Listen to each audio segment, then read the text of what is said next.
Okay. Yes. Edgar, do you want to begin with the? Okay, I'll say a few words. Good evening, everybody. This is being one of the series of talks organized by the DHSS during the summer holidays. And I have been to some of these talks. Many of those are run by alumni or students. We are honored to invite a guest speaker today, who is a working journalist, to talk on the changes during the pandemic in journalism. So I would like to welcome our guest speaker on behalf of the DHSS and MCOM. Thank you. Thank you for coming. And thank you for all those attendees who joined this talk.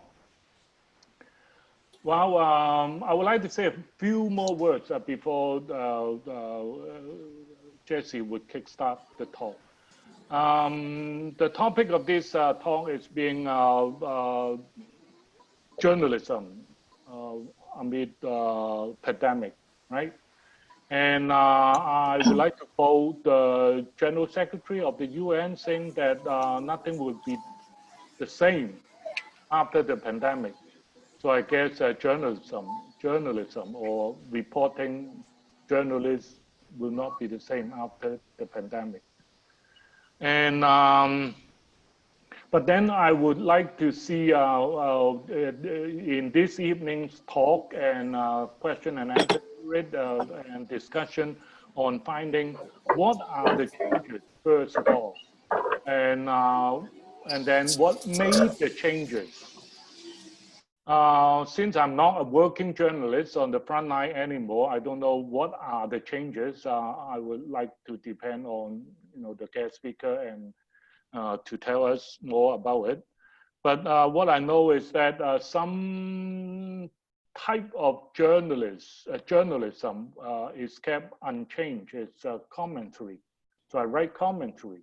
So I just write without reporting, and then I can do a lot of research on data mining on the web, and the pandemic has nothing to do with this, and this will not change the way of doing research and data mining. And of course, one more thing is being unchanged for writing commentary is very few people read it. But then in terms of reporting, I would say that it would depend on our working journalists to tell us more about it.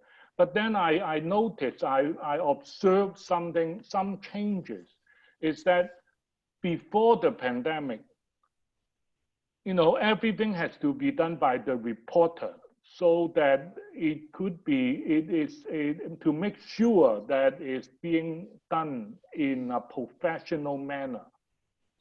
In terms of reporting, I mean, reporters are there to ask questions, to do observation during the interview and ask follow-up questions. That's our job, right? But then during the pandemic, something has changed. Is that we would accept the interviewee providing footage of their answers to questions reporter asked.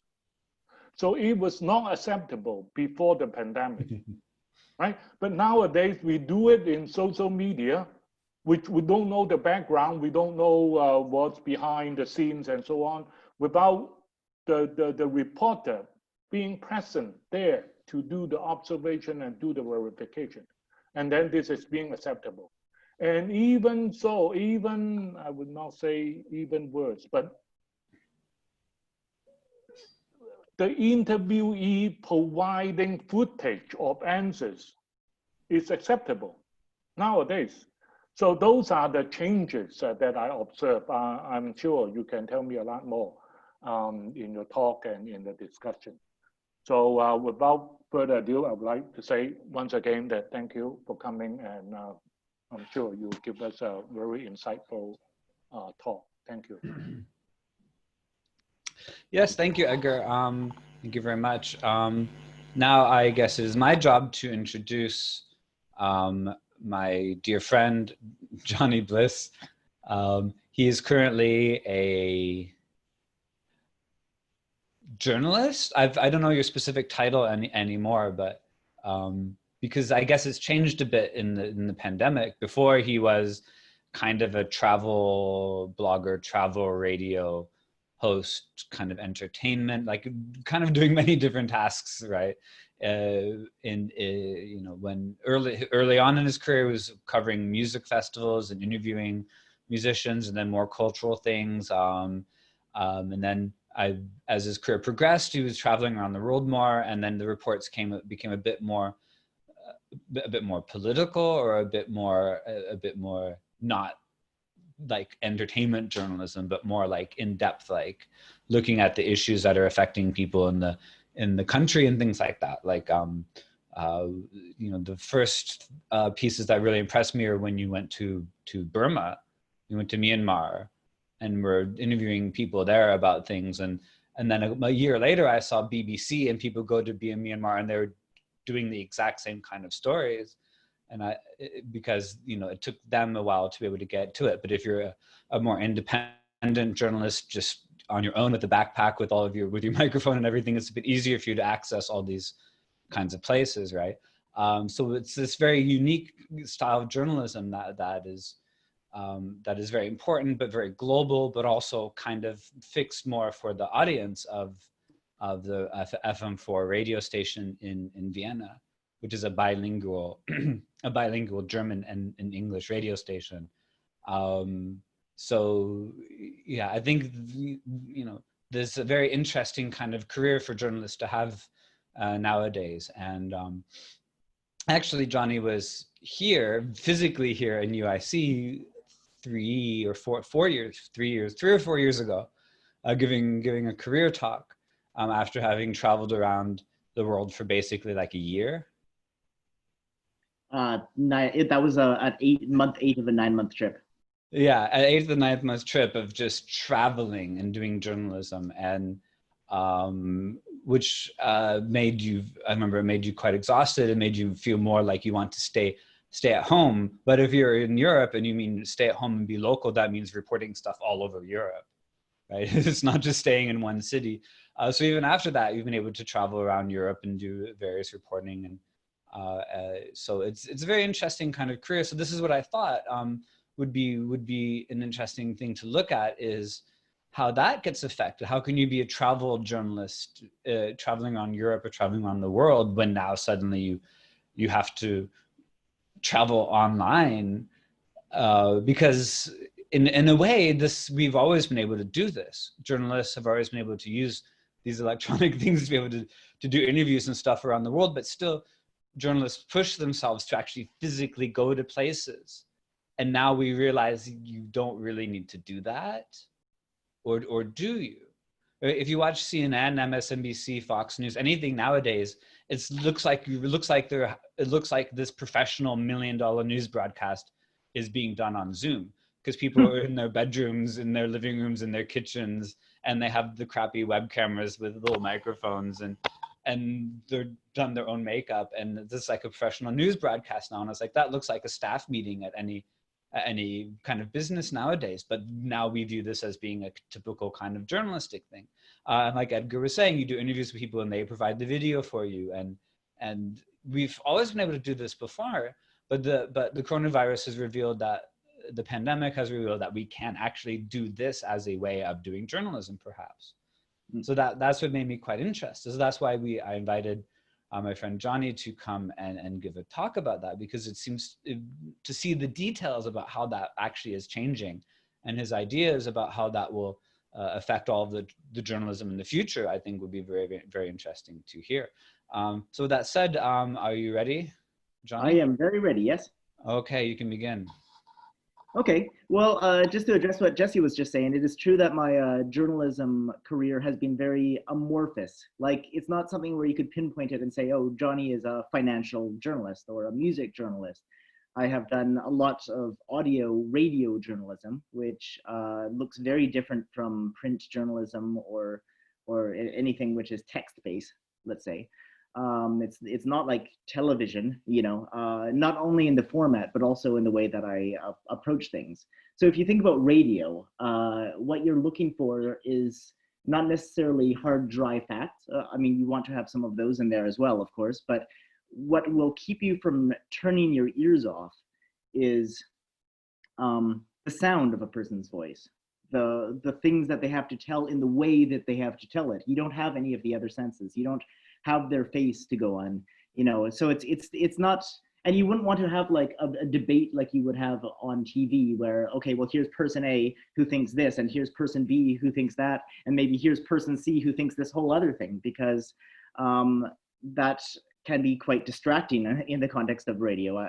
I've done it a few times. A few of my colleagues have tried as well, but it often just ends up, it doesn't have the same effect when all you have is the voice. So what I've been doing for many years now is I've been focusing on sort of the intimate quality of a person's voice.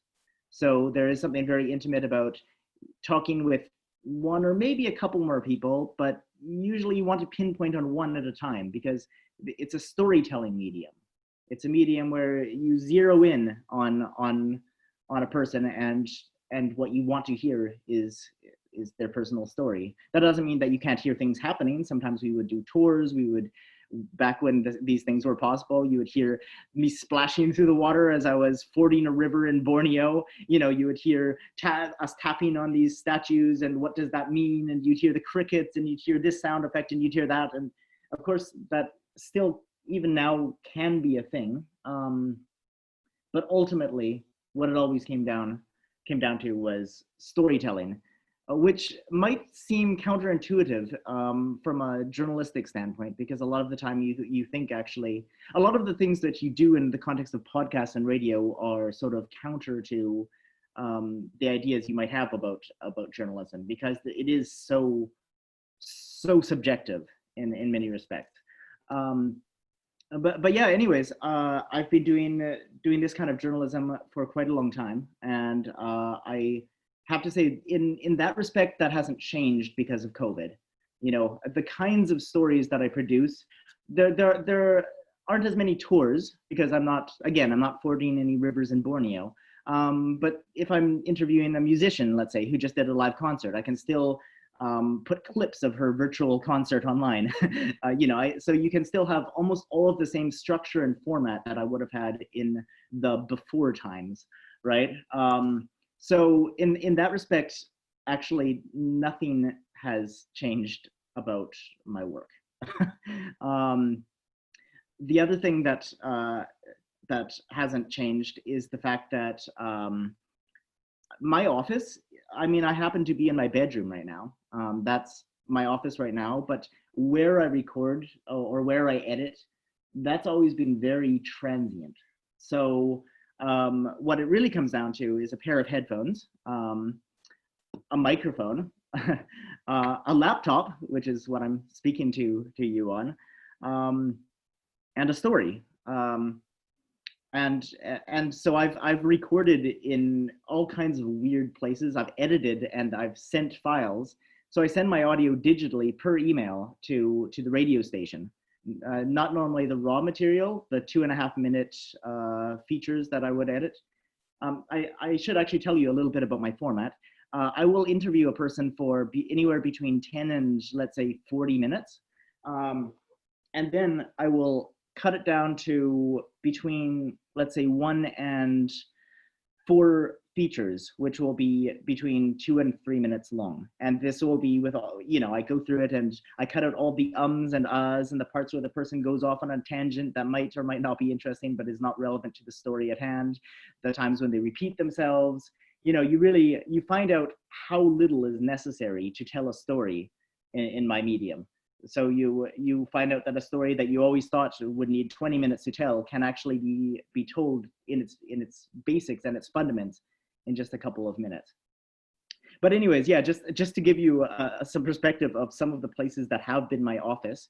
At one point, I had to hike 2 hours up of an Indonesian volcano to find a place where I would have enough of an internet signal to be able to send a radio show to Austria. Another time I had to edit audio inside of a recording studio of a Mexican black metal band. So I had to turn the audio up really loud on my headphones to be able to hear the audio that I was editing. On another occasion, I did an entire program from a McDonald's bathroom because it was the only place where I could find internet. So for me, it wasn't much of a change. It wasn't a learning curve for me to have to record in my bedroom. On the contrary, this is one of the easiest offices I've ever had. There has been, in that respect, there has been zero struggle. It's been very easy. But what has been difficult and has been challenging, not just for me, but also for colleagues and for my employer, is this notion that you can that you can do some great work just over mediums like Zoom or Skype remotely without having all of the technology on hand. There was this what's the word? There was a reluctance to allow these kinds of stories in the before times to be broadcast. People would say, oh, well, we don't really want this story because you're not actually there and listeners will be able to tell. And the funny thing is, actually, I would say that some of the work I've been doing since COVID is some of the best work I've done in years, because now that we don't have this limitation set upon us saying, okay, well, you can't do this because you're not there. It allows my work to be a lot more urgent and a lot more relevant to the time.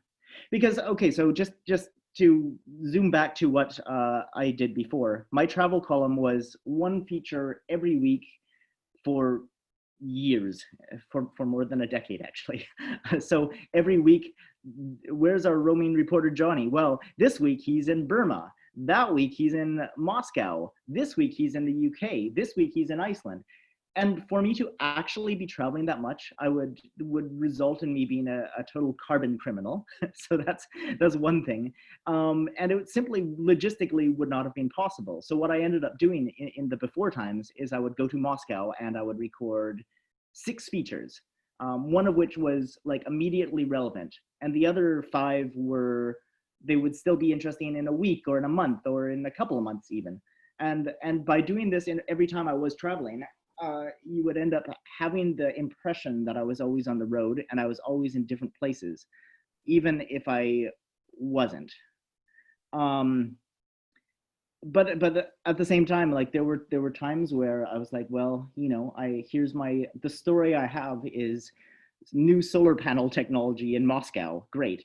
So I would prepare that feature, but maybe something much more interesting would be happening in the world, right? So imagine a couple weeks ago, the whole world is overwhelmed with protests. There's protests in America. They're spreading all over, everywhere. The statues are being toppled everywhere.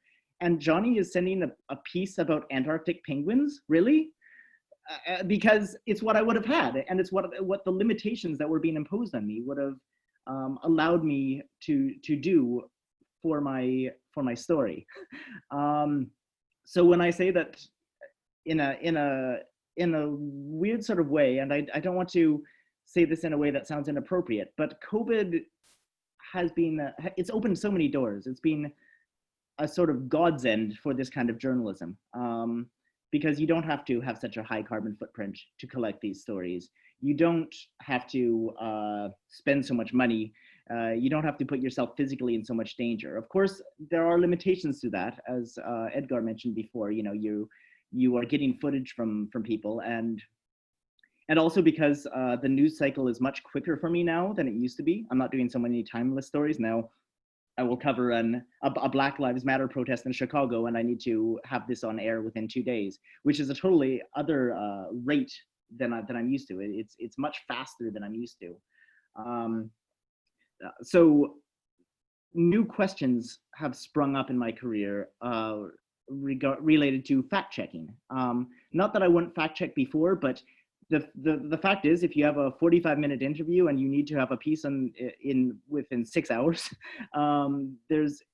you're going to need to spend a lot of your time editing and assembling the material, and then you hear a thing and you're like, well, there's a lot of things which are personal accounts, particularly in a storytelling medium like radio, where somebody is telling you their personal story, and that is if not impossible to fact check, it's very, very, very difficult. So you're going through this material, and you're getting these first-person accounts, and yeah, I mean, it is possible to fact check. So, for example, I spoke to an activist or a researcher, let's say, from a well-known organization about Black Lives Matter protests in the United States, and he said a thing about policing in Chicago. He said that he thought that Chicago was doing a reasonably good job. And from the perspective of him as a storyteller and his subjective experiences, and from the perspective of looking at how bad some of the other protests were, it was relatively true. But we couldn't broadcast that story, because even if it was relatively true in the context of the extreme violence and brutality of police against protesters, there were plenty of headlines saying, okay, well, actually the Chicago police have been overreaching. By international standards, the things that they're doing are still really bad. So in that sense, there are some things that you can fact check, but it is a slippery thing, and it's a difficult thing to get absolutely right, particularly when you're working on such a fast pace, and when the turnover is so quickly, and when you need to get your story out so quickly. And a lot of journalists like myself are used to doing kind of things that you can do over a longer time frame. As I've mentioned before, I've never had to work on such a rapid pace. Okay, I'm going to talk about this thing that happened yesterday and it's broadcasting tomorrow, and it's very much news cycle in a way that my work never was before. And so a lot of it is learning on the job. I think we've done a pretty good job. I'm not aware of having broadcast anything yet that was untrue or was aged badly. Let's put it like that. But it is things that I never had to worry about before. So let's see. Another thing that I thought would be interesting to talk about is among the difficulties that we have, the news cycles, the topics shifting very quickly. Another thing that happens is that sometimes a topic will expire or grow a beard, let's say, within a couple of weeks. So I mentioned Antarctic penguins and Black Lives Matter protests a little while ago. The reason I said that was because during all the COVID lockdown, I had a very timely piece about how even researchers in Antarctica were anxious about the pandemic, and it was more difficult to get researchers to come in, and the routes to get them out. It was surprisingly difficult for people, marine biologists and researchers at Antarctic stations. So I prepared this piece, or a couple of pieces actually. One of the pieces I broadcast right away, and the other one I was saving up for a couple of weeks. And then these Black Lives Matter protests happened. And suddenly our social media was full of all these accounts of this extreme violence. You were watching these things, you were shocked, you were appalled. And it no longer seemed appropriate. Within like 10 days of me doing this interview, it no longer felt appropriate to send this thing about marine biologists in Antarctica. That's how quickly things are changing right now. And that's something I've never had to worry about. Yeah, because you don't come back to, even though the coverage of the protests isn't what it was a week or two ago, you're still not where we were before that. Now we're in a different cultural moment. So the pieces that I'm doing now, that Antarctic piece still would feel like it had grown a beard now, because the collective psychology has changed, I find. So that's a difficulty.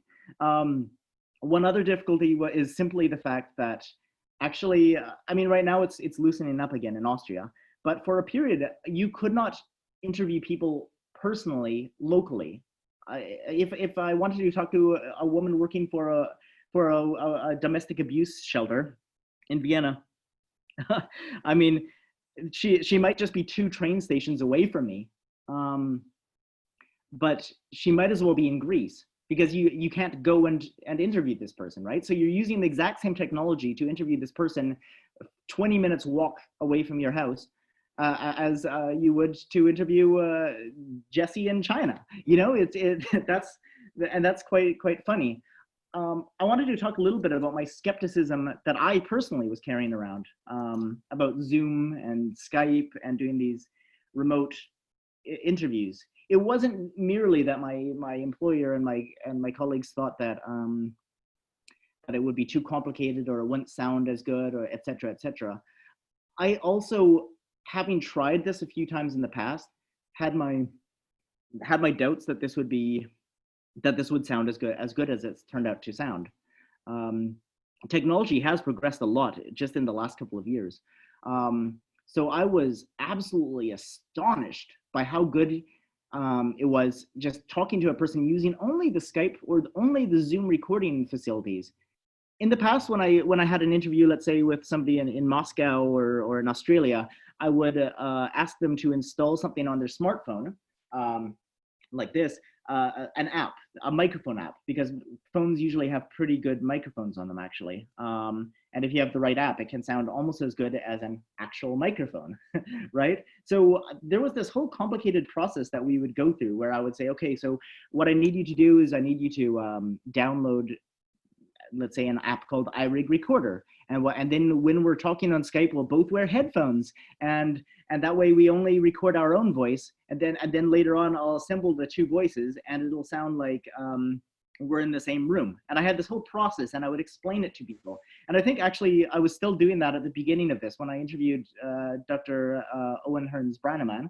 I did that, I believe, with I did that with this whole complex microphone setup. Yeah, I thought, and not to interrupt, but I thought it was a bit too complicated for a professional journalist to have this complicated setup. Yeah, and that came from my having this skepticism about the quality of Zoom and Skype. But since then, I've learned a few things that surprised me.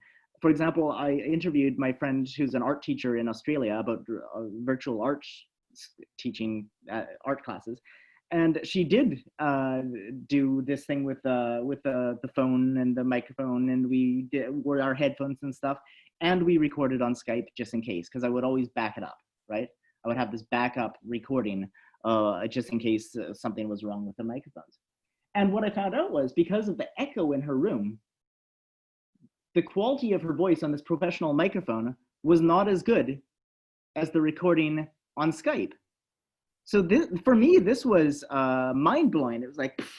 So actually the much simpler thing is the way that I want to move forward. So for the last month or so, I've been only using Skype or Zoom, and I've had no issues. I mean, I do still record my my voice with my microphone, because I think it is important, if you are the presenter in a podcast sort of environment, I think it is important that you sound local, you sound intimate. I think if you've got a person who's on a phone, this kind of scratchiness, that can even be charming, right? If it sounds slightly at a remove, it's not bad. Also, I have to say, it's not so removed anymore. But it is good if you can have a local recording of your own voice, because that makes your feature much more present. But I wouldn't say that if a person doesn't have access to expensive equipment or good software or whatever. I mean, as long as they've got Skype or Zoom, it seems to work really well. Actually, I think the time where I realized just how good this was without making it more complicated, I interviewed a blind backpacker who has been featured on the BBC quite often. I'd interviewed him once in London at a pub, and I wanted to talk to him about how life was in self-isolation in the UK. And I knew that this guy, he's blind. He can use Skype, but he won't be able to install iRig Recorder. You know, he won't be able to do all of this stuff. So I just sort of had to say, okay, well, let's just try it out. And I discovered then, after we recorded this interview just using Skype, I discovered that it sounded better. It was a higher quality than what we'd had at this pub in London, because there was less background noise, and the ambience was better. So yeah, this has been a question of getting through my own limitations and discovering that they were imaginary. Some limitations were not imaginary though, and this is another thing that I wanted to talk about. I've had an easier time reaching people who would normally be too busy to talk to me, or where it would be difficult to get them to say, okay, well, yeah, I've got time for an interview. I interviewed Iceland's first lady, Eliza Reid, who's normally doing all kinds of events and stuff. And I'd sent out a press request, not expecting to hear back from her. And I heard back from her very quickly, and she was eager to do the interview. The same thing went with the British Antarctic Survey. I've tried to reach them for interviews in the past, and this time it was very easy to get access to a marine biologist. That obviously depends on the topic. I've had more difficulties reaching the activists for Black Lives Matter, for example, people who are, but I mean, that's also a question of like, well, what's the situation on the ground? Just because we are all addressing a similar topic everywhere, so there are Black Lives Matter protests in Vienna and there are ones in Chicago, the situation on the ground can differ tremendously, also with the virus. I mean, this is obvious, right? But I do think if you are interested in doing this, it's important to remember that if a person's not getting back to you, it might be that it's not that they're necessarily, you know, just pissing you off. They might be trying to get their friend out of jail, or they might have just been tear gassed, or whatever. You know, the situation on the ground can vary tremendously, even if you all feel like you're sort of in the same boat. And the only reason I say that is because since COVID has become this global conversation that everybody's having, I do think there is this tendency sometimes to read an article from a place and assume that what is true in that place is also going to be true in the place where you're at. I mean, some things are universal, some things about the virus, but how governments are handling things, how governments are handling protests, how, you know, there's a great deal of diversity. And that's important to keep in mind. Let's see, what else did I want to talk about? Speaking about limitations and finding out what is possible that you might not have thought was possible before. One thing I've been discovering is secondhand. I've been through interviewing people in other industries. I've been finding that they're having the same conversations that we're having in journalism. So, for example, I did a feature with the Faroe Islands Tourism, who came up with this idea of giving virtual tours around the Faroe Islands, which meant that you could join a tour guide who was walking around at a village or taking you on a hike down a hill, and you could tell them which direction to go, and there was this interaction with this tour guide, but it was all virtual. Nevertheless, you would see this sheep in front of you, and you'd know that that sheep is there at that moment, and that sheep is sort of getting spooked by this tour guide walking toward it. Or, you know, you'd be in this village and like you'd guide the tour guide to go to this door, and he would knock on this door, and this person would come out and have a conversation.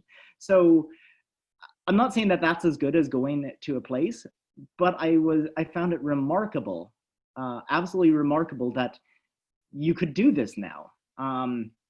Before my talk started, we were talking about people being in all kinds of places, watching a talk or watching a comedy show. You can be at a restaurant, as one of our participants is right now. You can be going shopping. You can be doing all of this and engaging in the same experience, the same virtual experience. That's something that we weren't doing so much before. I really like this idea that you can be present in multiple places at the same time, and I think that's really cool.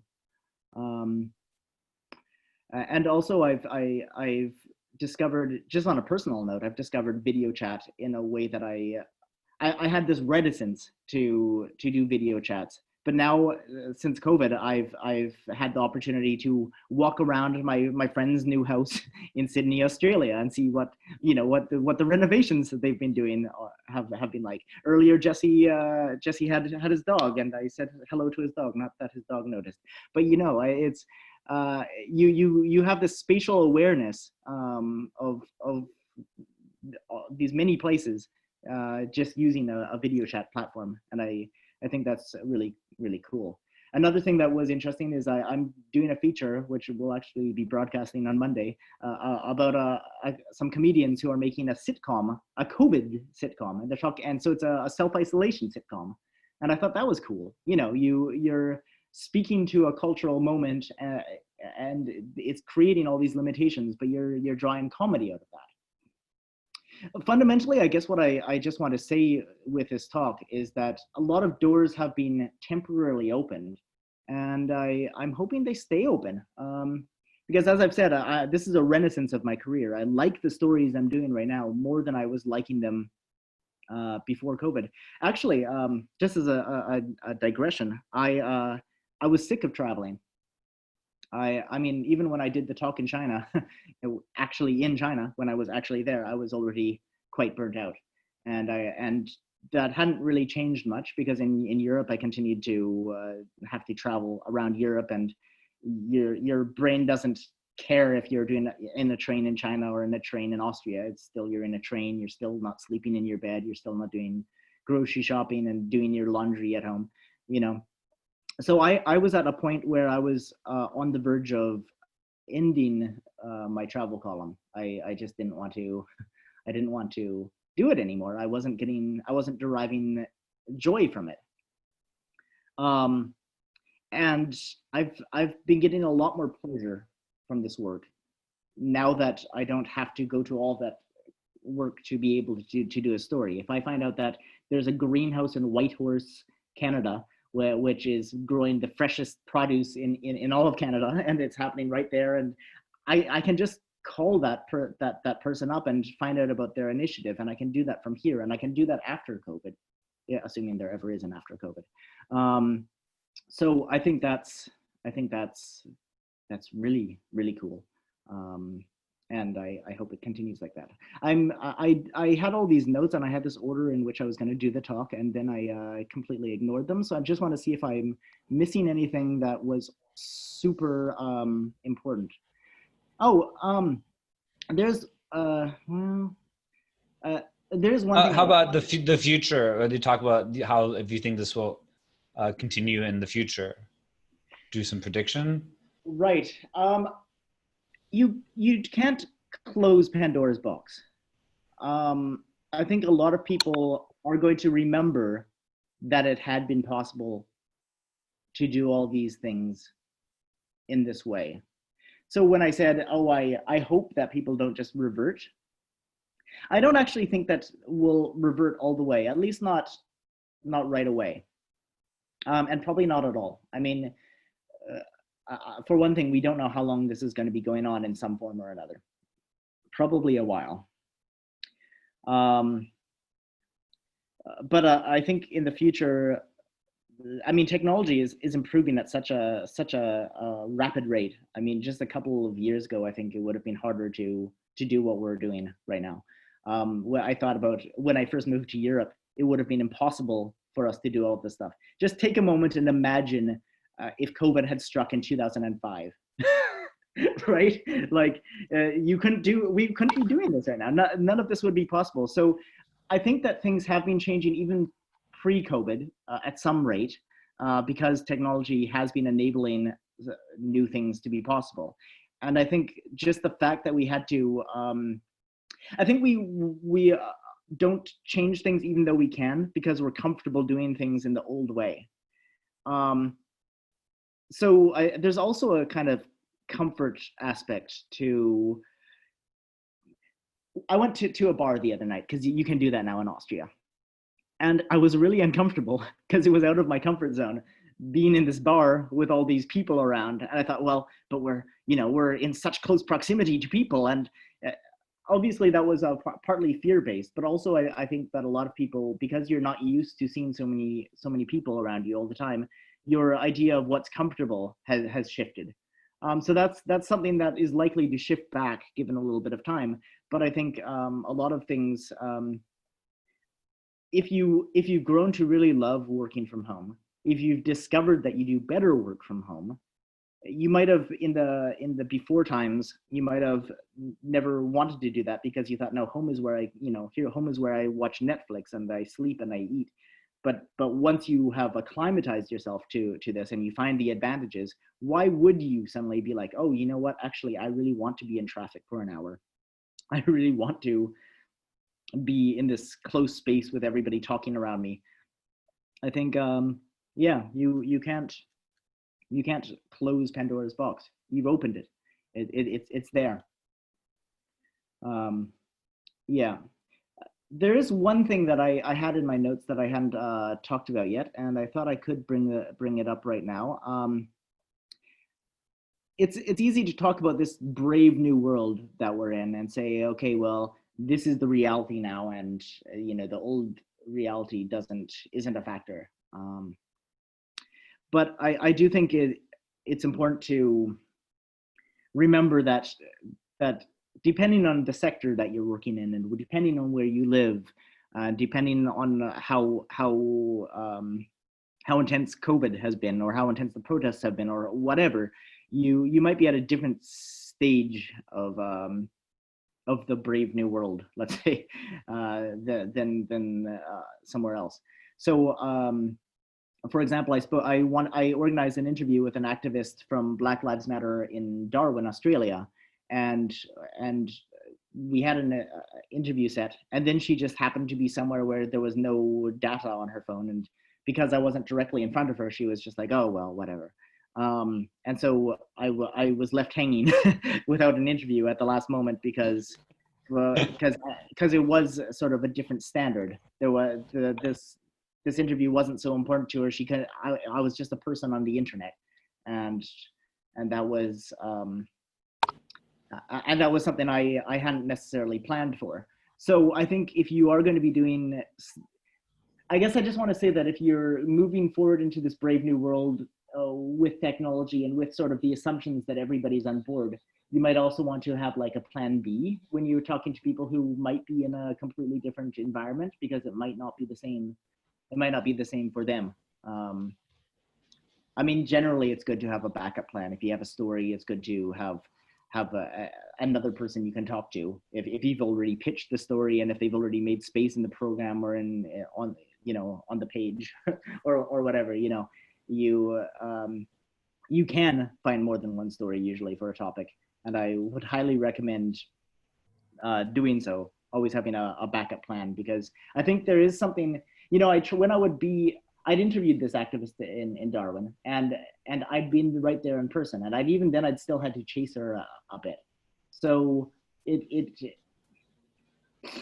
like being somewhere in person definitely does still have its advantages, and so even while we're like throwing away a lot of the limitations that we that we used to have, it's important to understand that there are limitations to the medium.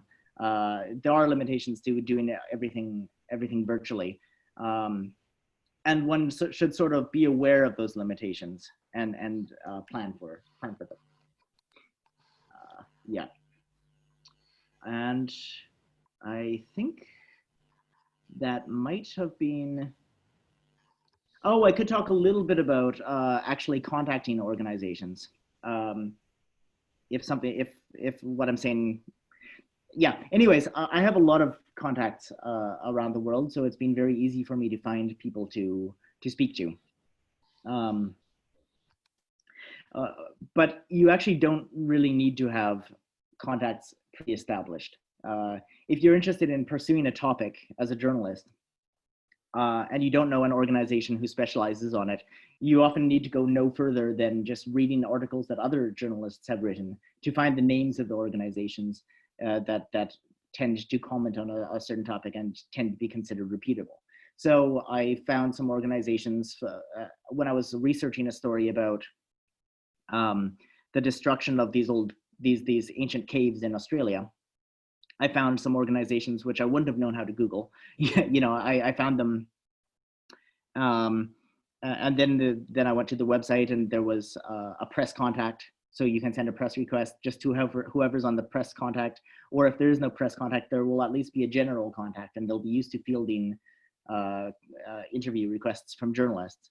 And then when you send your press request, you can just be like, okay, well, here's who I am, here's what my platform is, here's the topic I wish to address, here's the size of our audience, and would somebody be willing to do a virtual interview? And usually the people are hip enough to the technology to know what you mean by that, right? If you're talking to somebody from an established organization, then that will be clear. Though even so, I would say, it can't hurt to like confirm that a person understands what you mean. That a person understands that you mean you need to be able to talk via Skype rather than, for example, via normal telephone. Like I wouldn't be able to I could use Skype to call somebody, but I wouldn't be able to record it, right? So sometimes, even if it seems really super obvious, it's also worth just like mentioning that if they contact you, if they write you back, just be like, hey, and we would need to use a platform like this, and it would need to be within this time, like within these hours because of the time zone of where I'm living and stuff like that. Yeah, I could talk a little bit about the software that I use. I don't know, just a quick question. Is it interesting to your audience to know like how I prepare my mini podcasts with multi-track and what kind of microphones I use? Is that interesting, or are you more interested just in? You use, let me guess, Adobe Audition? Nope. Cool Edit Pro? Nope. No. Okay. I like the reference to Cool Edit Pro. I use a program for all of my post-production, my editing, a multi-track software called Hindenburg. Fun fact, I started using that when I was making a radio play called The Space Zeppelin. And I thought that was quite amusing because the Hindenburg is the famous Zeppelin that crashed and exploded. But anyways, it's a very simple and intuitive multi-track program that it does cost some money, though you can do a free trial. And I've been using it for over a decade now, or nearly a decade. And I've been very happy with it, and I think the prices are quite reasonable. And when I say multi-track, I mean that there's multiple tracks. Multiple tracks, yeah. Yeah, but why that's interesting is because it can be a lot easier to edit a podcast if you have one track specifically set for your voice, one track for your interview partner. If you have more people, then you can have multiple tracks, one track for each person, one track for music or sound effects or other recordings, one track that you've muted for the Skype or Zoom recording. And then it's easy to kind of keep an eye on everything in your project, and it's much easier. I know that there are people who edit things just using single track, but I can't get my head around it. For the way that my brain works, multi-track is definitely the way to go. I do think it's nice to have your own microphone. You don't necessarily need to, because with a smartphone, the technology has gotten to such a point that you can record very high quality audio just using your phone. Yeah. But I think that's quite useful, and of course it's important to have a good pair of headphones so that you can record your own voice or record something and not get the distortion of hearing something twice, which is often an issue with virtual recording. You might have your local recording, but then your voice comes through and then it comes across on the recording, and then that can sound weird. Yeah. So I alleviate that issue by wearing headphones, so that at least my personal mic doesn't pick up the other voice. Yeah. Okay. Lastly, I would just say that if you right now is a great moment to be questioning your limitations. Right now is a great moment to sort of experiment with new things, because that's part of the collective conversation. Everybody's experimenting with new things. So you don't, even if you're not forced to experiment with trying a different angle or trying a different approach, you might as well do it right now, because it's kind of expected. So if there's something you've wanted to try and you've just never gotten around to it because it seemed a little unusual, I would encourage everybody to try those things now. I mean, assuming it's not like harmful to other other people. Yeah. Great. Yeah. Okay. Thank you. Thank you very much, Johnny. A round of. Woo! Where's my live audience? Woo! Okay. Oh, my dog woke up now from all that cheering. Yeah. It's fine. Our panelist got disconnected, so we'll just wait a little bit until she comes back. But thank you very much for the talk. It was very interesting. I made a whole bunch of notes. You made me think about things. Like that's the best thing when you when you hear somebody talk, is suddenly it's like that brings up all these different issues that we have to deal with in the future now. But before I begin, Joyce, are you there? Would you like to ask, since you're the one of you're the panelist, do you have any questions that you would like to ask Mr. Bliss? I have something to share with you.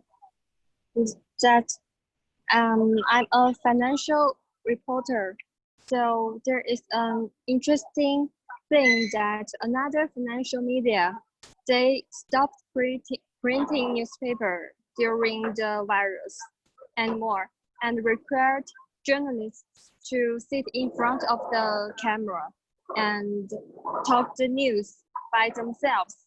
So many reporters began to lose weight in order to look good on camera, and they stopped writing news anymore. Just talk with audience and record the Yeah, I think that's quite interesting, and I hope that works out. It does remind me though that people are doing new things in some respects, sometimes because the old things don't work, the old models don't work, and sometimes when we're experimenting with new things, we're experimenting with things not knowing if the new thing is going to work, which can make this a very difficult time as well. And so I do want to acknowledge that as well, because I know that it was very like futuristic and brave new world and optimistic, my talk, because it's been easy for me from a radio standpoint.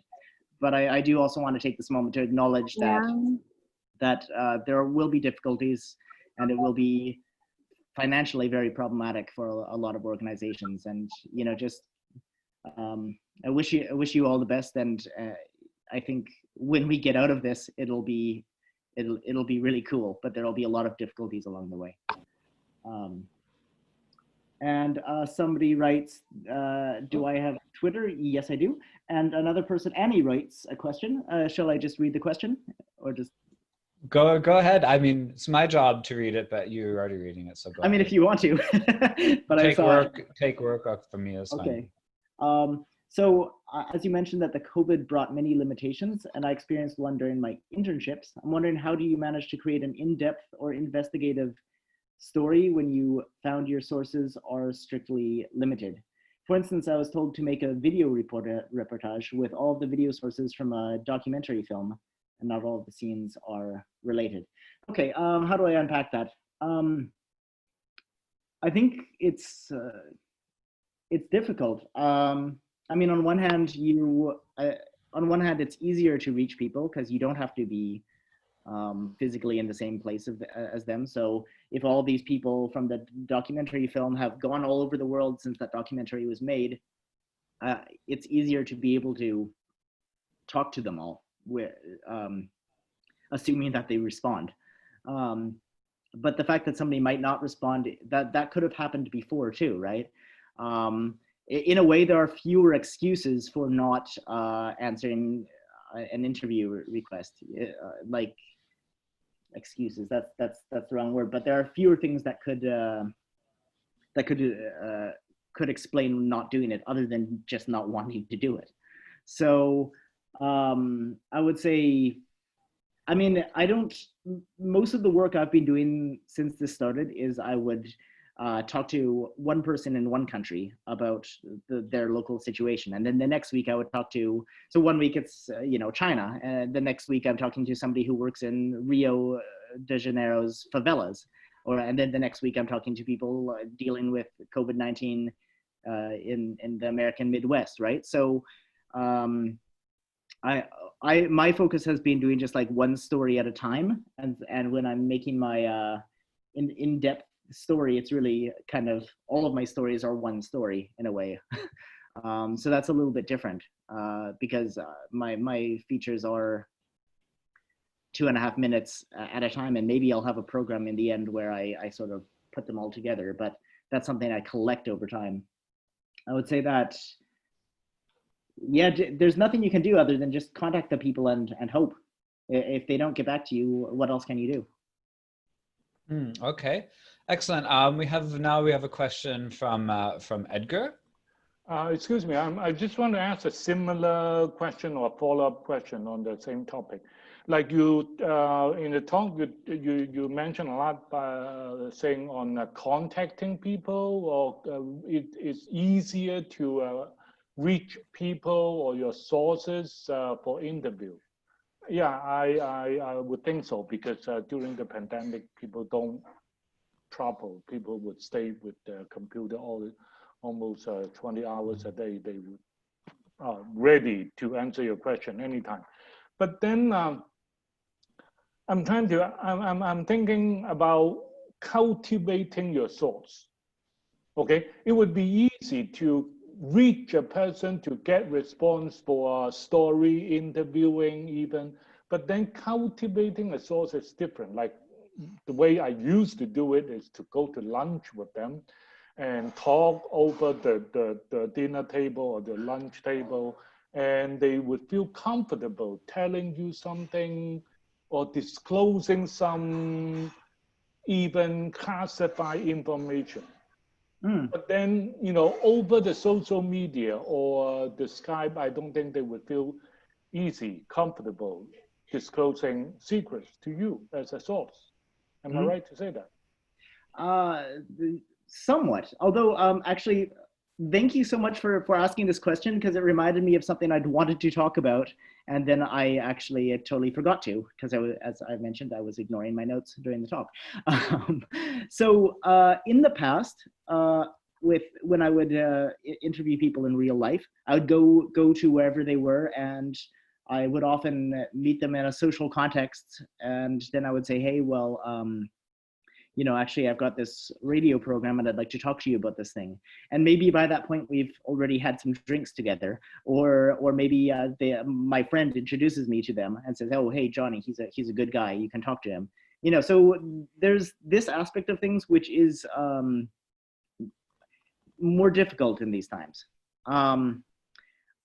Another issue would be that if I would talk to, let's say, Teresa, a favela activist in Rio, I would see, she would be in front of me right now, this expert, and I would have to ask her every question that I thought I could maybe use for a feature in the future. So we would have this one opportunity to talk about absolutely everything.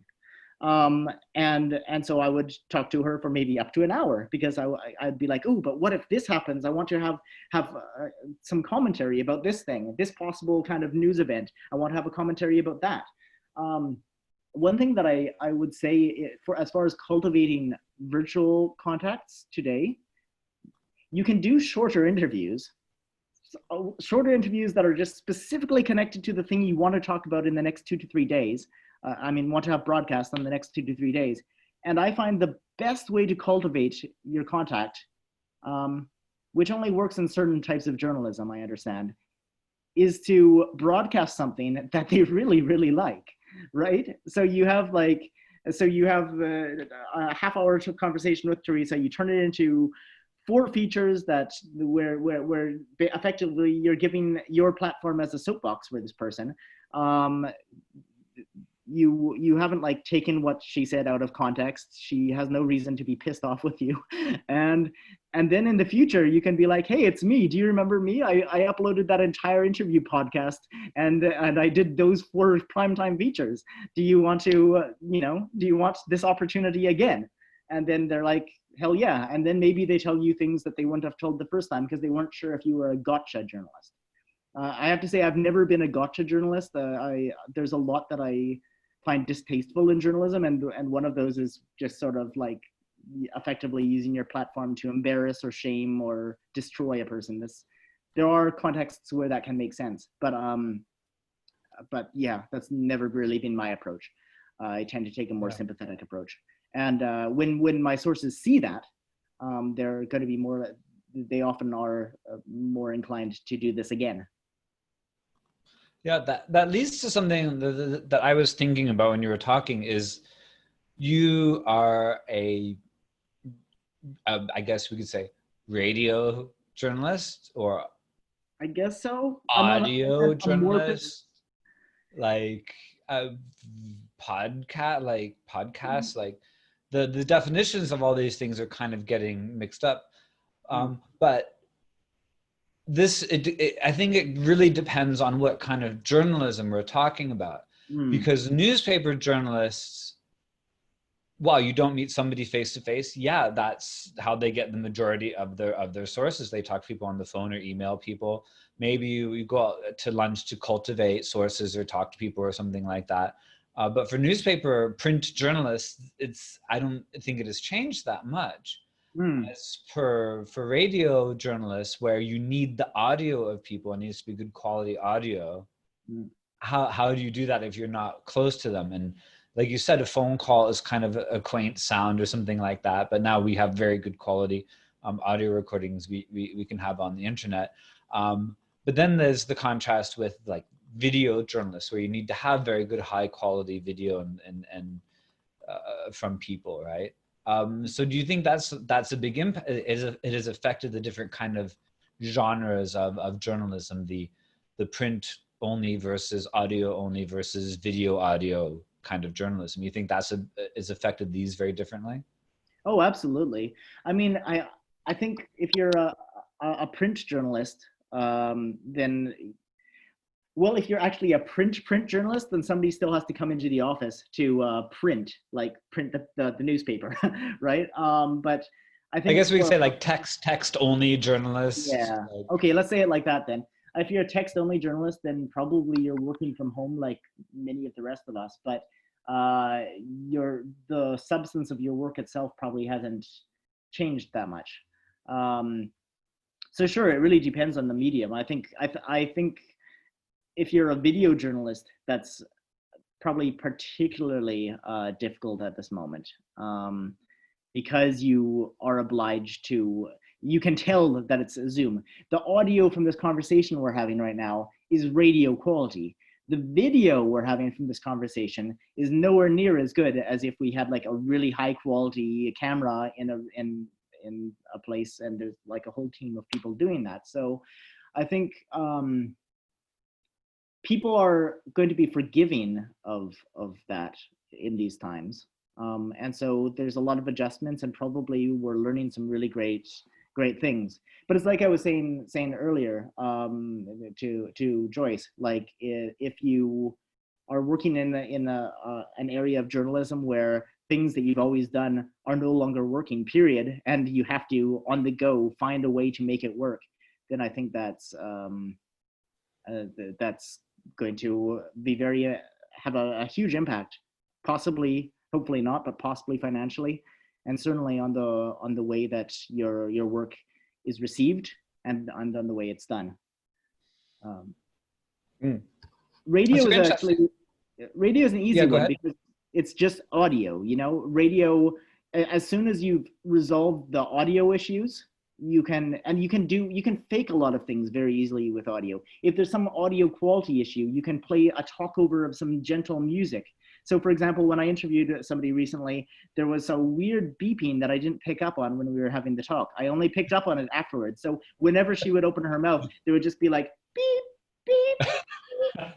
I was like, God, this is annoying. So how do I fix this? I put a kind of beepy electronic talkover underneath the whole thing, and you couldn't even tell, right? So, but that's the thing with podcasting, which is very popular these days, and with audio. I think audio is a very adoptable platform, whether it's radio or podcasting. You can do a lot with it very cheaply, which is why this has been such a great experience for me, because I haven't. Yeah. Great. Are there any other questions from Joyce or Edgar? Do you have any other questions? I see something from Annie. Yeah, Annie was following up on what you were saying about journalists don't need to present in the office every day. Yeah. So newspaper journalists, the question is maybe newspaper journalists don't have to change their ritual as much, right? Yeah, because we used to connect audience by call to them. Sorry, I didn't quite catch it. So Yeah, sorry, could you repeat that, please? Yeah, so I don't think the virus changed a lot to us, because we still call with our interviewees to collect information, not face to face. Fair enough. Yeah, that's interesting. Another thing that came up when you were talking, I thought about this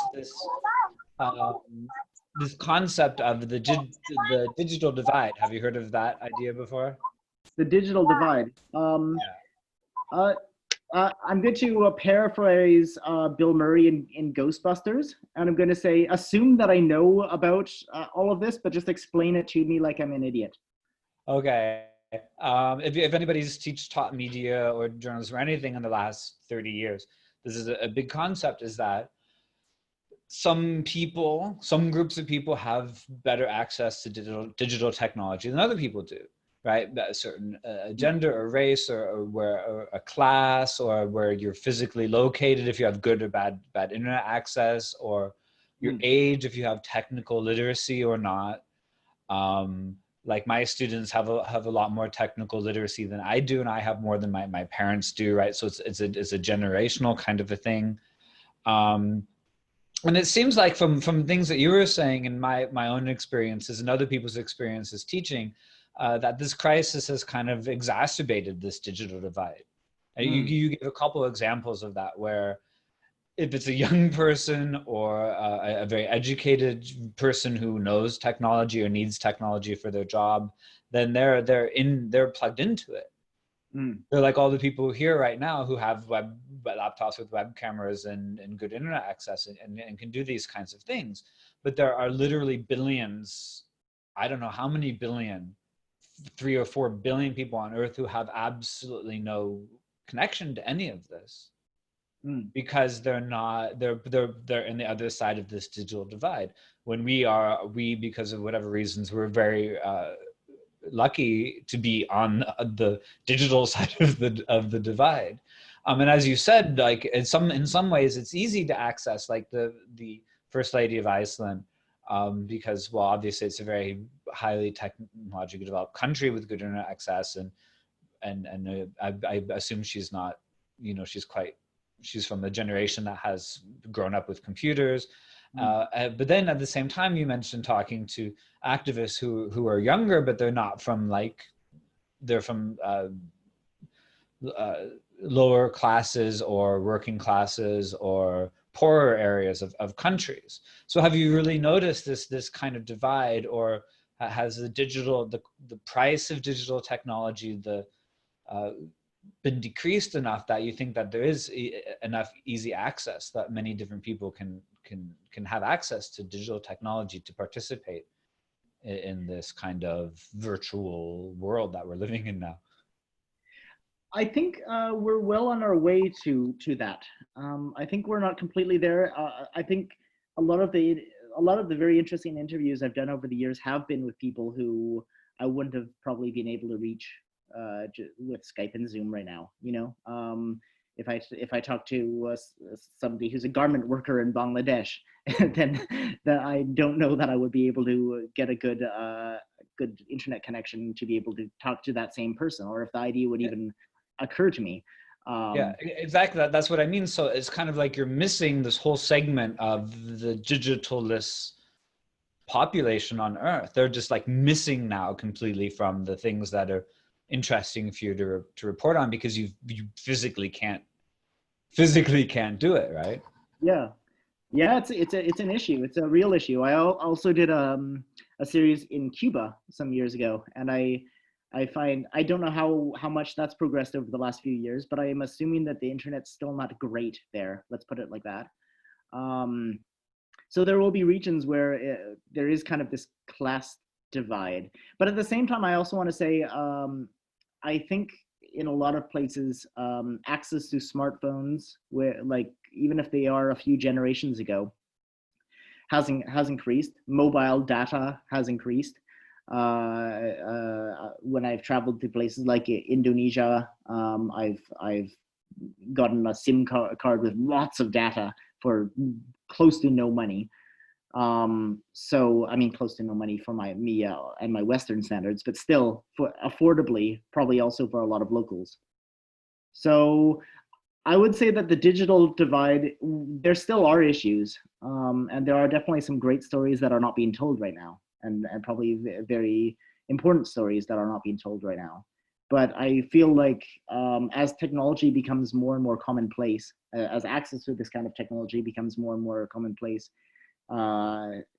is at least if you're in an area which has access to data at all, you'll probably be able to be reached, even if the idea doesn't come to a lot of journalists to reach out to you.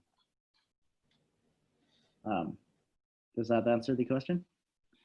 Yeah, that's very interesting, because okay, our friend Simon has to. Hi, Simon. Yeah, our boss has to leave now. Okay. Thank you. Can I ask a question along the line, but from a different perspective? Sure. Okay, like I'm thinking about the business model. How would these COVID things affect the business model of the media industry? Now, given that, as you said, we'll have, well, in fact, something has been happening even before the COVID. That is the technology advancement, more access by more people with cheaper price and so on. So, and then on the other hand, it would be much easier to set up a medium, so to speak, to run your media, because the technology is so advanced. So well, it used to be charge the subscriber by subscription fee, but now that with the COVID, I think that most of the websites are free to get in. And how would that affect the business model of media industry? And we should just like mention that you work for a public service broadcaster, right? Yeah. So you don't have advertising. The funding comes depend from the on government. subsidies from the government. Well, we do have advertising. That's the thing, because even though it's a public broadcaster, so there has been a trend for a number of years to sort of pull money back from public services, kind of like this, and so you end up having to get advertisers anyway. Just speaking from my own perspective, I pay money, for example, for the New York Times. I pay money for a couple news sources that I read quite frequently. I think what's been working for me is that if you can read a certain number of articles and you really like it, and then at some point you reach the end, then you think to yourself, well, I had a really good experience reading these ones, so I suppose I'll pay a small fee to continue doing so. I have to say for myself, and this might just be me reflecting my own age, I still do pay for subscriptions, and I prefer to pay for subscriptions than the ad-based model.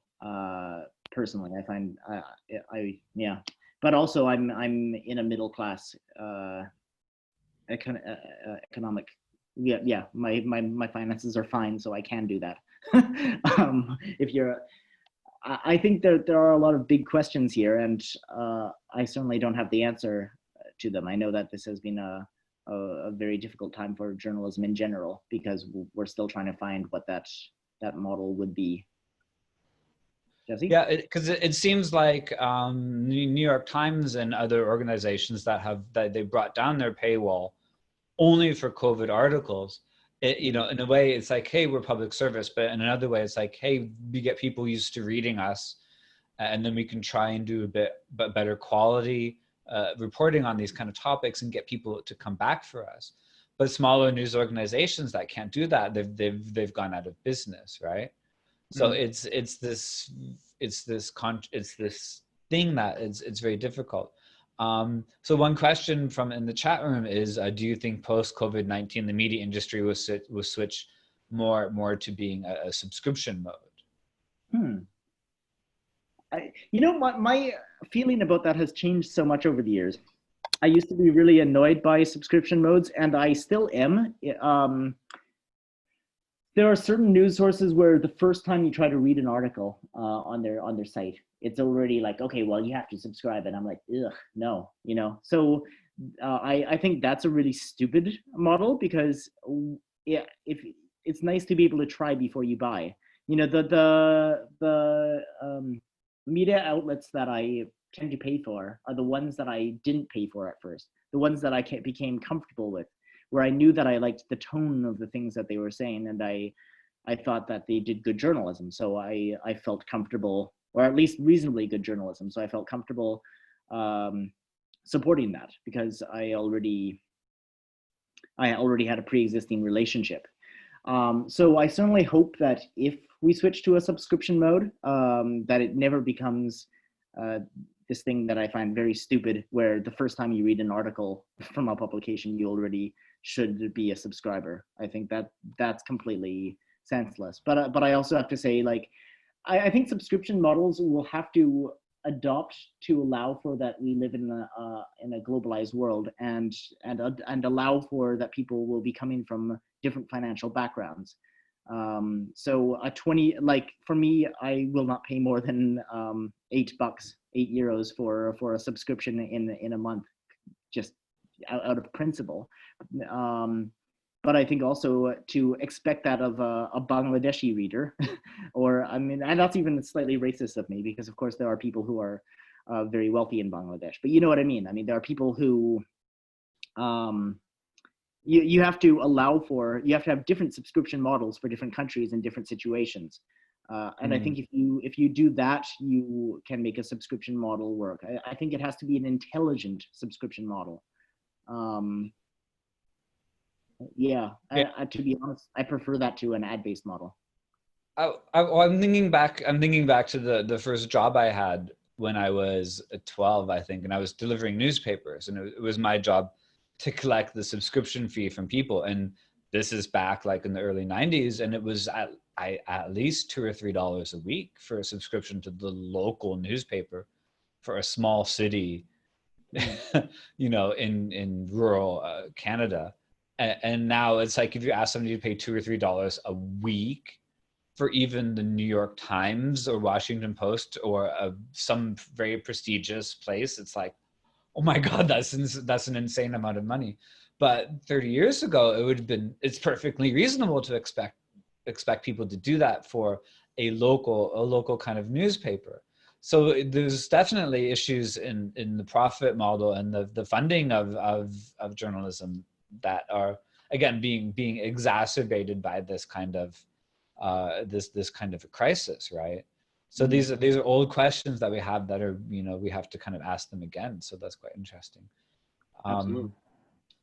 We have a couple of questions from the chat from Joyce, I guess, whose phone lost power, and so she joined us. She's joining us via chat now. And her question, basically, to summarize it, is that you also have to consider, the audiences are more segmented now based upon the age or the generation or something like that, where younger generations use different kinds of technology to access news and access information and things like that. Have you noticed that much in your job in working in Austria compared to what happens in other countries? Like, it's a radio station, like who listens to radio anymore? Like, do you find you're missing the younger generation, the people who are like under 20 years old nowadays, or is that something that you've noticed? No, but that's actually, it's a funny situation in Austria. So Austria is a small country and people kind of grow up with FM4, and a lot of people living in the countryside in Austria, when they grow, it's their access to sort of this wider world, let's say, if they're living in a place which isn't so open-minded, or isn't so metropolitan, let's say, cosmopolitan, whatever. So my medium still does seem to be very relevant for the younger generation. But also, of course, that's limited to Austria. At the same time, we also post up podcasts, and podcasts are very in right now in America and in much of the English-speaking world, actually. So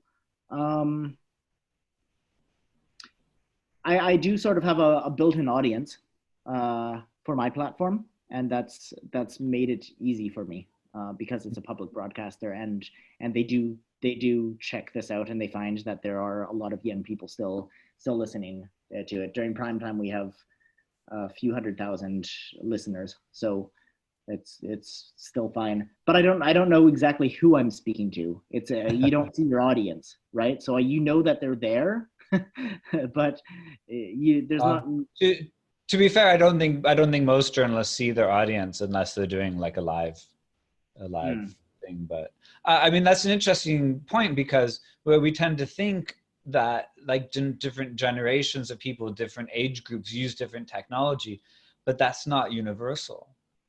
Right? I was trying to talk with my students last semester, my Chinese students, about podcasts, and they had no clue about it. It's just not a thing that's popular in China, but other countries, like you said, it's growing quite a lot. So we can't, whereas as TikTok or maybe the text only kind of things is growing a lot more in China than in other countries. It is. So it's not just a generational thing. It's the habit of people, like you said. There's the, people listen to FM4 because their parents listen to it, and it's a generational kind of thing, right? Is that what you're saying?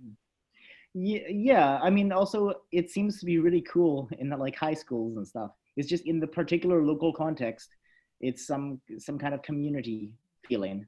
It feels like home, and so people tune into it.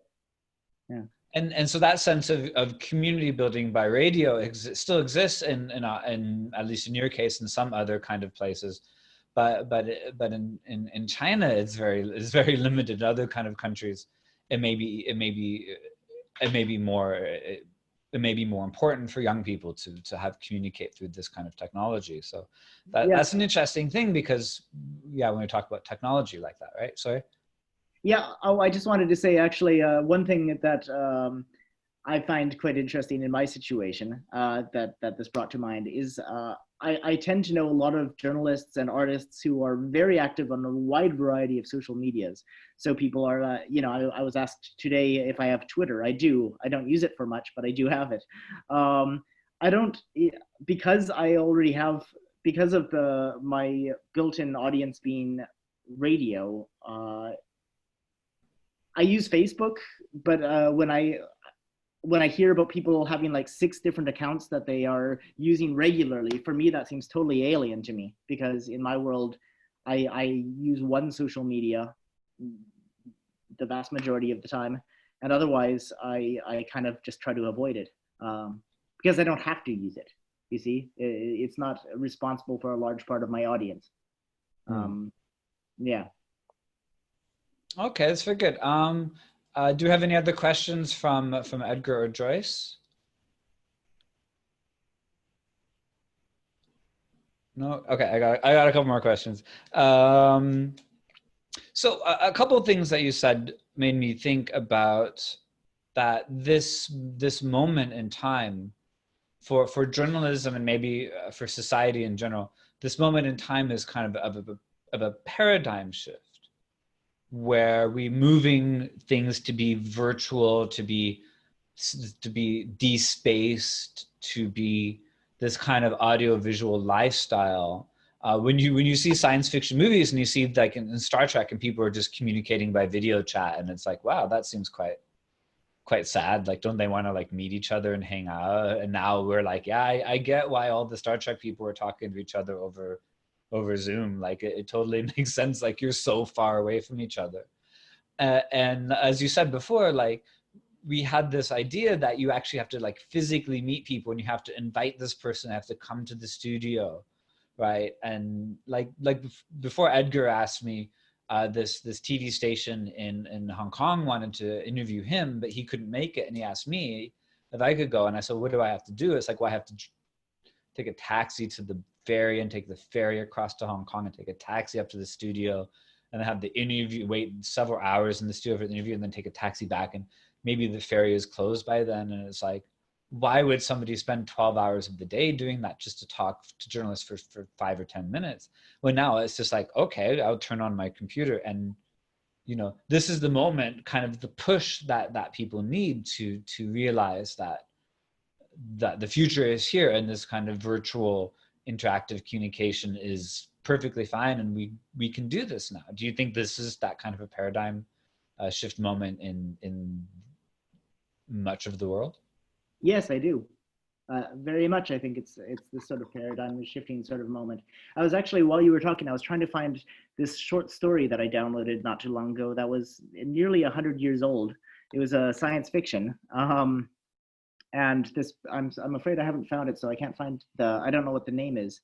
But by who? Do you remember the author? Or no, I'm afraid I don't. I mean, it was a very, very long time ago. But it effectively, it took place in 2020, and this author imagined a world where everybody was communicating like this all the time. Like social isolation was totally normal, not because of pandemic, but just because it was what was considered comfortable now, right? And so that's quite, I think. So just as an example, recently I mentioned going to a bar and not enjoying it as much as I might have before COVID. At the same time, I recently had a Zoom or Skype conversation with some friends. They were at their apartment. They had a bottle of wine. We had our bottle of wine. We talked. We drank. It was a nice party, and it was more fun than that bar. So I think this sort of awakened us to the fact that this can be very comfortable, that this can be very good, and I don't think we'll go back to sleep on that. Yeah, I agree. I mean, I was thinking of like this lecture series that we're doing, and now we suddenly have, you know, the professors from our university are getting up and speaking and giving lectures, and I haven't heard a lot of them speak before about their research, and we're organizing these virtual talks and things like that. And it's like, we could have done that before too. We could have done it in person. It's a lot easier to do it virtually, and I'm thinking into the future we will probably continue to do this for education, and you know, broadcast video journalism will probably continue to do this for what they're doing, because it's so much easier to contact people in this way. So yeah, I agree that you agree with what I said. Yeah. Well, I agree with your agreement. So, you know, it's we're in agreement. This is great. Yeah.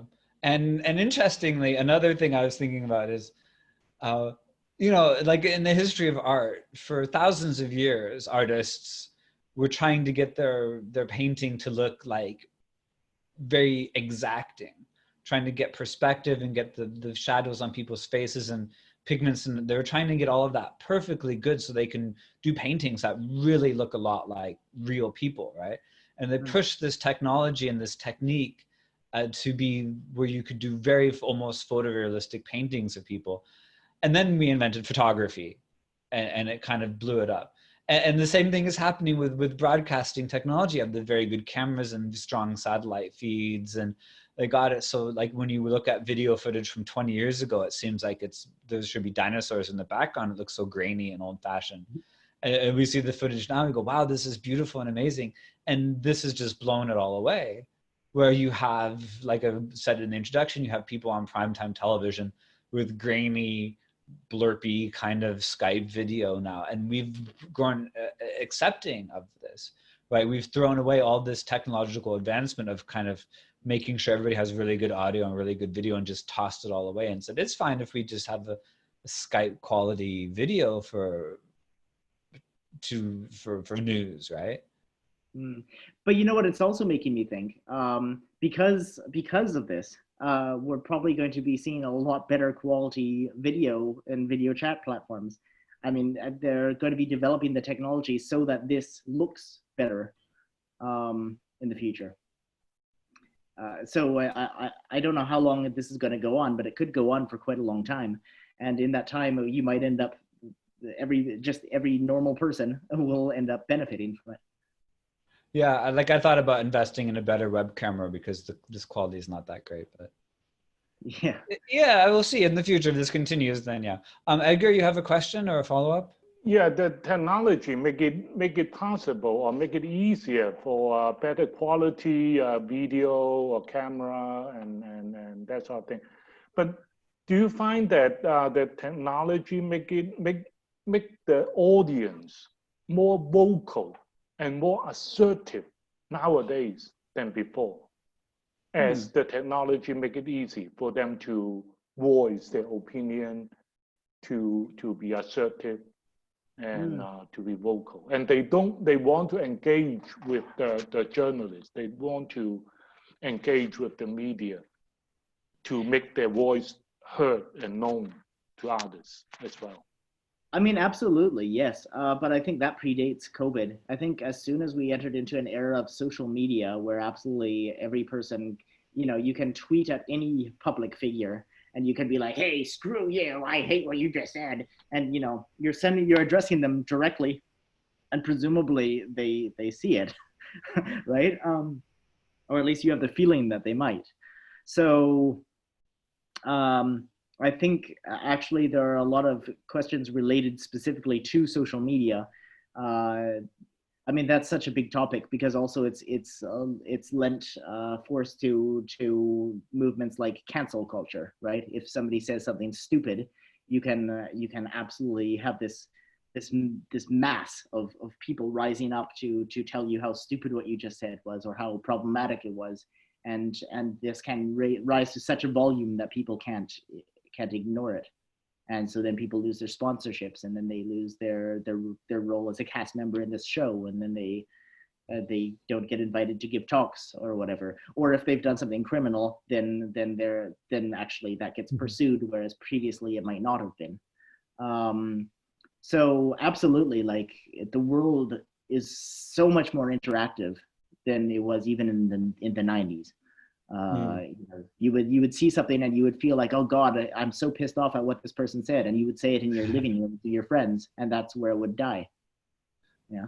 That raises some interesting points. Having a little discussion in the chat room about journalists and journalists' access of social media, and this has also become an issue, especially concerning China, because many of the social media websites aren't accessible to China. Yet, you know, Chinese media is very active on Facebook and Twitter. And this gives rise to some interesting questions about, you know, journalists and their use of social media, in that, like you say, you post some things to Facebook sometimes, but you don't do Twitter. You don't do Instagram. You don't do TikTok. I kind of Instagram. I do not TikTok. I have a Snapchat account. What? Do you Pinterest? I think I have one, maybe. Have you a Goop? Is that a thing? I don't know. I have a MySpace account. MySpace, exactly. It seems like there's this kind of burden for journalists where you have to do all this extra work of promoting yourself on social media to catch more of an audience to watch your stuff, right? But you don't really feel that pressure? So I have a Facebook page, a Johnny's Journeys page, and I do to some extent feel that pressure, because I try to post things regularly on there. And that's a public thing, and that's separate from people knowing me personally. And actually having that page has enabled me to change the settings on my Facebook page to be friends only, which I'm more comfortable with. I think I would feel a lot more pressure if FM4, if my employer was not active on all of these social medias. So I'm just a contributor to this platform. And so because they have the social media, and if something's really important, I can ask them to please, share my article or whatever, or they do it on their own without me asking them to. Yeah, because of that, I don't feel the pressure that somebody who was completely independent might. And the other aspect of it, however, is where you get ideas for stories and where you get contacts. And social media is a major way in which journalists see what people are talking about on Twitter, and suddenly that becomes a story. Yeah. And who are the people, the Black Lives Matter people or the favela activists that you're talking to? You find a lot of those people through social media? I sure do. Well, okay, yeah. So that's but then the second part is, but you're not accessing all of social media or all different kinds of platforms. No. Facebook and Twitter, that seems to be sufficient. Those two mediums are sufficient to reach out to almost anyone so far. Well, I mean, like I said, there's a lot of people in the world who don't have access to those kinds of social media, or younger people who are not into Facebook and Twitter and do TikTok and other kinds of things. So do you think it's a good idea for even people who are older people like you to expand their sourcing of information from social media? Because Twitter and Facebook are only, I would disagree with you. I don't think that's sufficient. Well, the other thing I would say is that there are still websites. So I often find a web presence of somebody through an article. So I did some reaching out to Aboriginal activists in Australia through their website, which I never would have found out about if they hadn't been quoted in an article from The Guardian, right? So in that respect, I was able to find them, not directly through social media. I'm a little bit skeptical of social media. I don't personally understand how. Let's say I get a what's it called, Weibo account. Let's say I get one of those. If I don't know the people in China, then I have my Weibo account, and then what, right? I'm sure that I am missing people, and sometimes this question does come up. I have a topic and I would love to find, a person in Greenland who would be willing to talk to me. That happened recently. I was trying desperately to find a Greenlander who could address certain topics, and I reached out to the few organizations I was able to find, and it kind of led me to a dead end. So it can still be a question of, like, where are these people if they don't have websites, if they aren't speaking to The Guardian and to the New York Times, if they aren't speaking to the publications that I follow, if they aren't on Facebook, I don't know, but I'm not sure that it necessarily makes sense for me to try to become active on Yandex in Russia and Weibo in China if I don't have a network there that already exists to make it make sense. Do you see what I'm saying? Yeah, but at the same time, we have to kind of, stay up to date. Like as you get older, you kind of feel that you have to stay up to date with more what the young people are doing, or alternatives. Like I just learned today that more right-wing people in the United States are getting off Twitter and using other social media service called Parler. Really? I've never heard of it. And it's becoming more fragmented or more ghettoized, as we'd say. There's all these different ghettos who might be using their own kind of social media now. So it seems like it's the journalist's job to bridge those, but at the same time, you're just a single person, and it's a lot easier for a larger news organization to have a native Chinese speaker who's the one who observes what Weibo is doing, and has a Russian one or a conservative one who looks at the conservative media and observes all of these kinds of things to see what is hot and what is new and what is bubbling up in that kind of environment. Yeah. So one thing I'll say is FM4 has more accounts than I do, right? I think they could do better, for sure, but they have more accounts than I do. There's like this abstract idea of having like an account everywhere. I mean, certainly having my Twitter account has, even though I don't post anything on Twitter, having the account has made it easier for me to reach out to people on Twitter, right? So I think if I have a particular Chinese like story connected to things that are happening in China, in particular, then at that moment maybe I will get a Weibo account, just so that I can reach out to people using that platform. But otherwise, it's just the world is so big, and there are so many social media platforms. So I guess I would get accounts on these platforms at the moment that I had a story that needed me to, basically. Yeah, because it's kind of out of your purview of what you're covering. Right. Well, exactly, and there's only so many hours in a day. I certainly don't know that I would go out of my way to post in more places. But again, that's because I have a built-in platform, see. If I didn't have a built-in platform, and if I didn't already know that I would have hundreds of thousands of people listening to any piece that I play, I might be more concerned about that.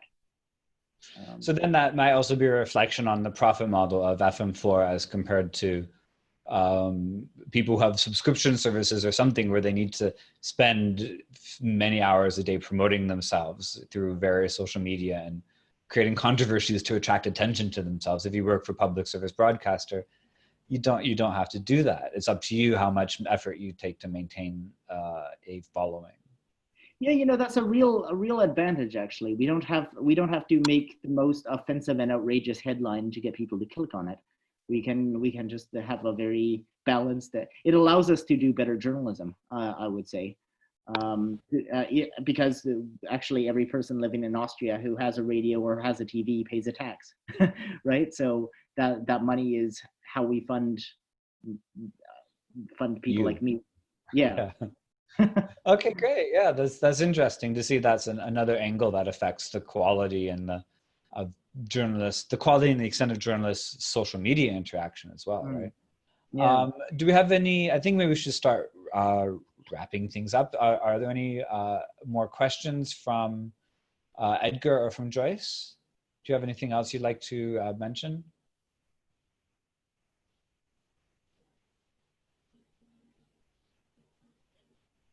Okay, good. So yeah, so I think that's pretty much all. I've gone through all of my questions. I had to combine some of them together in a double barrel question, but I'm sure as soon as we go offline, I'll be like, oh, I wanted to talk about this thing, but what can you do? Well, I mean, it'd be, the question that always crosses people's minds is how is this going to affect the future? But we don't know, because we don't know what the future is going to be. But at the same time, we're the ones who are in charge of making things in the future.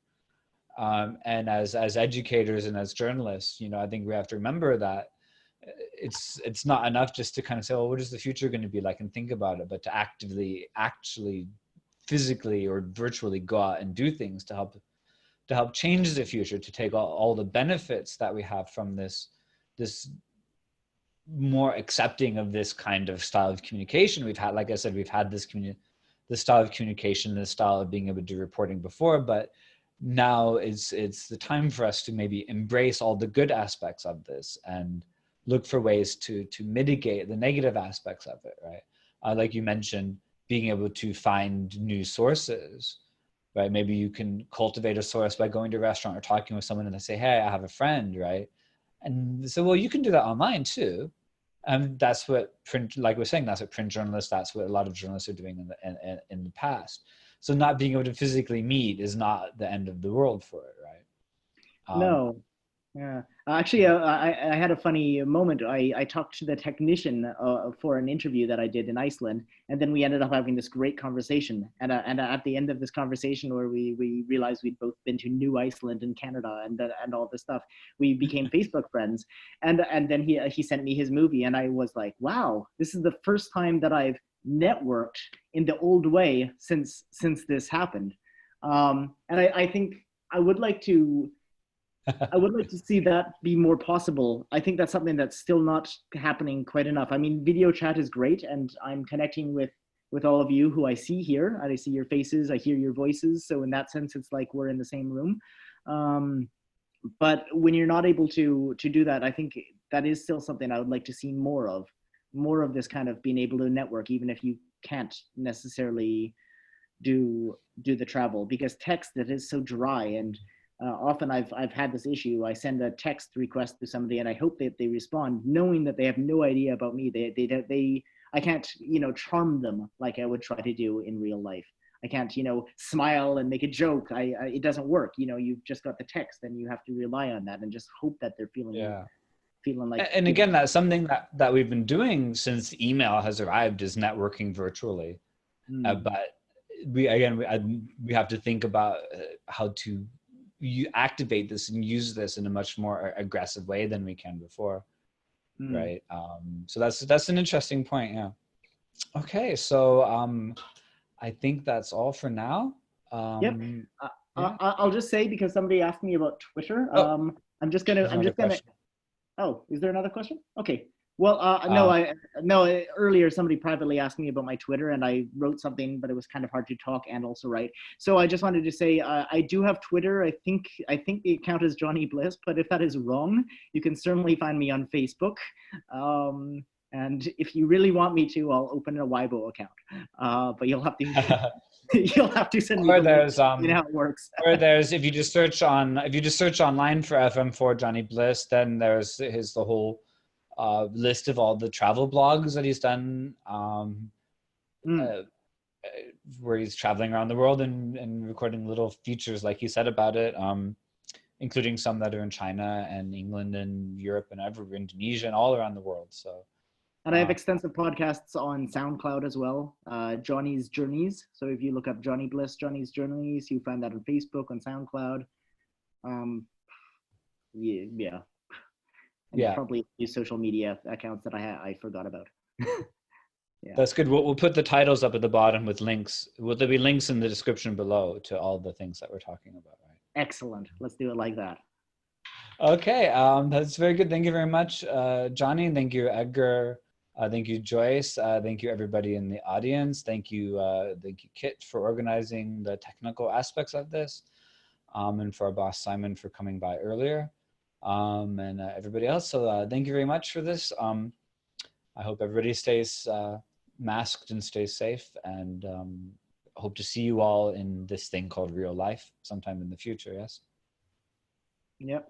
And remember, the Bangladeshi word for egg is dame. That's never been more true than it is now. Great. Thanks a lot. So I'll see you guys around. Hopefully. Cheers.